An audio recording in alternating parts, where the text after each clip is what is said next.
என் பேர் doctor Prashanth, director Prashanth group of hospitals. இன்னைக்கு வந்துட்டு பிரசாந்த் ஹாஸ்பிட்டல்ஸ்ல 100 அப்டாமினல் ரொபாட்டிக் சர்ஜரி எஸ்எஸ்ஐ மந்த்ரால டாக்டர் பாரிமுத்துக்குமார் தலைமையில பண்ணியிருக்கோம். அந்த ஈவெண்ட் தான் இன்னைக்கு செலிப்ரேஷன் வந்துட்டு இன்னைக்கு இருக்கும். ரொபாட்டிக் சர்ஜரின்றது ரொம்ப பெனிஃபிஷியல் அண்ட் பேஷண்ட்ஸ்க்கும் சரி எல்லாருக்குமே வந்துட்டு ரொம்ப பெனிஃபிஷியலான விஷயம். In terms of recovery, blood loss எல்லாமே அந்த ஜேர்னி செலிப்ரேட் பண்றதுக்காக தான் இன்னைக்கு வந்திருக்கோம். வணக்கம், என் பேர் பாரிமுத்துக்குமார், ரோபோட்டிக் அறுவை சிகிச்சை நிபுணர். ரோபோட்டிக் அறுவை சிகிச்சை அப்படின்ற மக்களுக்கு வந்து ஃபர்ஸ்ட் விழிப்புணர்வு வந்து ரொம்ப கம்மியா இருக்குது. இது வந்து நமக்கு வந்து அவைலபிளா இருந்தாலும் விழிப்புணர்வு ரொம்ப கம்மியா இருக்கு. ஸோ இப்போ நம்ம வந்து 100 சர்ஜரிஸ் வந்து இந்த SSI Mantra Indian made robot வச்சு 100 சர்ஜரிக்கு மேல ஆபரேஷன் பண்ணியிருக்கோம். அப்படிங்கிறது மெயினா என்னதுக்காக அதை பண்றோம் அப்படின்னா, மக்களுக்கு ஃபர்ஸ்ட் விழிப்புணர்வு வேணும். ரோபோட்டிக்ஸ் அறுவை சிகிச்சை அப்படின்னா பயப்பட தேவை கிடையாது. அது ரோபோன்னு நம்ம சொன்னாலும் ரோபோ கருவியை பயன்படுத்தி ஒரு டாக்டர் தான் பண்றாங்க. ஸோ அதனால பயப்படாம பண்ணலாம்.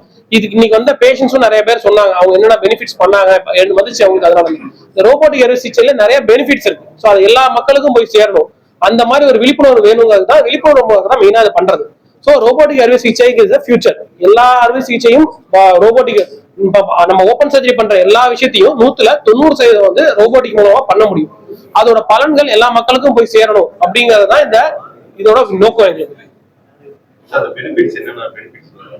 சோ இந்த ரோபோட்டிக் அறுவை சிகிச்சை அப்படின்றத நம்ம சொல்றோம் இல்லையா, நார்மல் ஆபரேஷன் ரோபோட்டிக் அறுவை சிகிச்சை என்ன வித்தியாசம்னு பாத்தீங்கன்னா, ரோபோட்டிக் அறுவை சிகிச்சையில சிறுதுளை ஆபரேஷன் சொல்லுவோம். அது சிறுதுளை ஆபரேஷன் தான். இந்த ரோபோட்டிக் கருவிக்கும் இந்த லாப்ரோஸ்கோபிங்கிற கருவிக்கும் என்ன வித்தியாசம்னு பாத்தீங்கன்னா, இந்த லாப்ரோஸ்கோபிக் கருவிங்கிறது 2 டைமென்ஷன், அதாவது 2 டைமென்ஷன், ஒன்னு நேரா போனோம் இல்ல சைட்ல போனோம், அந்த மாதிரியான ஒரு கருவி தான் லாப்ரோஸ்கோபிக் கருவி. இந்த ரோபோட்டிக் கருவிங்கிறது வந்து நம்மளோட மணிக்கட்ட மாதிரி. ஸோ 366 டிகிரி அதை ரொட்டேட் பண்ண முடியும். ஸோ சிறு தொலை மூலமா போய் அந்த ரோபோட்டிக் கருவி எந்த டைரக்ஷன் வேணா மூவ் பண்ணலாம். அப்படிங்கிறதுனால இது மக்களுக்கு வந்து பெனிஃபிட் அதிகம். ஏன்னா பெரிய ஆபரேஷனும் அந்த சிறு தொலை மூலமா உள்ள போயிட்டு அந்த ரோபோட்டிக் கருவியை வச்சு பண்ண முடியும். ஸோ இதனால பேஷண்ட் ரெக்கவரி, ஹாஸ்பிட்டல்ல வந்து ரெக்கவரிங்கிறது ரொம்ப ஃபாஸ்டா இருக்கும். 1 நாள் 2 நாள்லயே அவங்க டிஸ்சார்ஜ் ஆயிடுவாங்க. சில ஆபரேஷன்லாம் காலையில பண்ணி சாயந்தரம் டிஸ்சார்ஜ் ஆகிற அளவுக்கு கூட பேஷண்ட்ஸ் கம்ஃபர்டபுளா இருக்காங்க. ஸோ இது என்ன ஆகும்னா, மக்களுக்கு வந்து ஹாஸ்பிட்டல் ஸ்டே கம்மியாகும். சரிங்களா? ஸ்டே மட்டும் கிடையாது, அவங்க வந்து டெய்லி ஆக்டிவிட்டி பழையபடி எல்லா ஆக்டிவிட்டியும் பண்றதுக்கு சீக்கிரம் ரெக்கவரி ஆயிடுவாங்க. ஸோ இது பேஷண்ட்ஸ்க்கும் அவங்க கூட அட்டெண்டருக்கும் ரொம்ப பெனிஃபிட்டா இருக்கும். எஸ்பெஷலி நீங்க பார்த்த மாதிரி எனக்கு வந்து வயசாயிடுச்சு, 70 வயசு ஆயிடுச்சு, 80 வயசு ஆயிடுச்சு அப்படின்ற கதையே கிடையாது. இன்னைக்கு 90 வயசுல உள்ளவங்களுக்கும் நம்ம ரோபோட்டிக் சர்ஜரி பண்றோம். ஹார்ட் பேஷண்ட்ஸ்க்கும் ரோபோட்டிக் சர்ஜரி பண்றோம். இந்த ரோபோட்டிக் அறுவை சிகிச்சைங்கிறது நம்ம ஹார்ட் பேஷண்ட்ஸ்க்கும் பண்றோம். ஹார்ட் ஆபரேஷன் ரோபோட்டிக் மூலமா பண்றாங்க. சோ இது வந்து பெனிஃபிட்ஸ் மக்களுக்கு ஃபர்ஸ்ட் போய் சேரணும். ஃபர்ஸ்ட் மக்களுக்கு என்ன விழிப்புணர்வுனா, ரோபோட்டிக் அறுவை சிகிச்சை ஐயோ வேணாங்க அப்படின்னு தவிர்க்க தேவை கிடையாது. அது சேஃபான சர்ஜரி தான். அது அவங்க எப்படி அடாப்ட் பண்ணிக்கணுங்கிறது மட்டும் தான் இருக்கு. ஸோ இது மக்களுக்கு போய் சேரணும். ரோபோட்டிக் அறுவை சிகிச்சை சேஃப். ஸோ சேஃபா பண்ண சேஃப் ஹேண்ட்ஸ்ல எல்லாமே சேஃப். சரிங்களா? இப்ப நம்ம வந்து ரோபோட்டிக் அறுவை சிகிச்சைங்கும் போது இந்தியன் மேட் ரோபோன்னு சொல்றோம். இந்தியன் மேட் ரோபோன்னா ஃபர்ஸ்ட் எடுத்தோம்னா நமக்கு ஒரு டவுட் வருது. இப்ப நம்ம இதை இன்னொரு விதமா பாருங்களேன். நீங்க அப்ராட்ல இருக்க நீங்க எல்லா ஹை எண்ட் இந்த ஐடி கம்பெனிஸ் எல்லாமே வந்து சிஇஓஸ் இந்தியன்ஸ். நம்ம பிரெயின் தான் மற்ற இதுல ஒர்க் ஆகுது. ஸோ அதை வந்து ஒரு கம்பெனி வந்து இங்க இந்தியாலே வச்சு அந்த இந்தியன் மொழியை யூஸ் பண்ணி பண்ணிருக்காங்க. ஸோ அதுக்காக இது வந்து கம்பேரிட்டிவ்லி டு அதர் இதோட கம்பேர்டா கம்மியா இருக்குமா, சீப்பா இருக்கா அப்படிங்கிறது கிடையாது. So quality wise is almost same. So எல்லா குவாலிட்டி செக்கும் பண்ணி மோர் தென் 6000க்கு மேல சர்ஜரி பண்ணிருக்காங்க. அது இந்தியாலே பண்ணதுதான். 6000 சர்ஜரி இந்தியாவில பண்ணோம். நம்மளே இப்போ 100 சர்ஜரி பண்ணிருக்கோம். அந்த எக்யூப்மெண்ட்ஸ் ரெகுலரா டெய்லி யூஸ் பண்றோம். ஸோ இது வந்து இந்தியன் மேக்கா இருந்தாலும் அந்த எக்யூப்மெண்ட்ஸ் வந்து டாப் நாச் எக்யூப்மெண்ட், அதெல்லாம் டவுட்டே கிடையாது. சரிங்களா? இதுதான் மெயினா ரோபோட்டிக் சர்ஜரியில எப்படி காஸ்ட் கட் பண்றோம் அப்படின்னா, பேஷண்ட்ஸ்க்கு அந்த ஹாஸ்பிட்டல் ஸ்டேங்கிறது கட் ஆகுது. ஹாஸ்பிட்டல் ஸ்டே கட் ஆகிறோம்ல, அவங்களுக்கு தேவையான மருந்து மாத்திரைகள், அவங்க அட்டெண்டர் தேவையான செலவுகள் வந்து ரொம்ப கம்மியாகும்.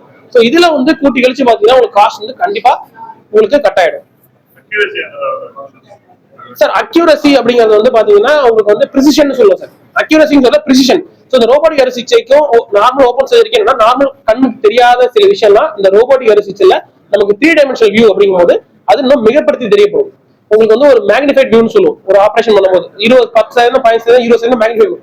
ஸோ ஜூம் பண்ணி பாக்குறோம் இல்லையா, கேமரால போட்டோவை ஜூம் பண்ணி பாக்குறது தெரியும் இல்லையா, அந்த மாதிரி ஜூம் இமேஜ் மாதிரி தெரியும். ஸோ அப்ப என்னன்னா சின்ன சின்ன ரத்த நாளங்களும் நமக்கு ப்ரிசைஸா தெரியும். அந்த சின்ன சின்ன ரத்த நாளங்களையும் இந்த ரோபோட்டிக் அறுவை சிகிச்சை சின்ன சிறுதுளியா போது அதனால பண்றதுனால பிளட் லாஸ் ரொம்ப கம்மியா இருக்கும். ஸோ ப்ரிசிஷன் வந்து இன்னும் பெட்டரா இருக்கும்.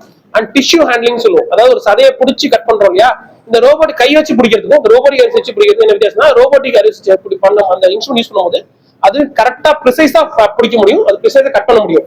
அதனால இது பேஷண்ட்ஸ்க்கு வலிங்கிறது ரொம்ப கம்மியா இருக்கும் ஆபரேஷன் அப்புறம் உள்ளது. இதனாலதான் பேஷண்ட் ரெக்கவரிங்கிறது ஃபாஸ்டா இருக்கும். அவங்களால எடுத்து அடுத்த நாளே எந்திரிச்சு நடக்க முடியும், ஃப்ரீயா கம்ஃபர்டபுள் நடக்க முடியும், அவங்க வேலையில பண்ண முடியும். இதெல்லாம் தான் பேஷண்ட்ஸ்க்கு உள்ள பெரிய அட்வான்டேஜ். இல்ல எல்லா சர்ஜரிக்கும் சர்டிஃபைட் பண்ணிருக்கு சார். சில சில அறுவை சிகிச்சைக்கு ரோபோட்டிக் தேவைப்படாத.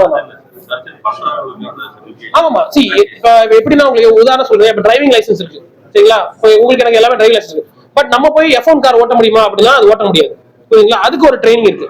பட் டிரைவிங் லைசன்ஸ் இருக்கு உங்களுக்கு. பட் அதே மாதிரி ரோபோக்கு வந்து சர்டிஃபைட் சர்ஜன்ஸ், ஸோ ஆப்ரேட் பண்ற certified surgeons have to go training. எப்படி F1 காருக்கு ட்ரைனிங் பண்றோமோ அந்த ட்ரைனிங் போகணும்.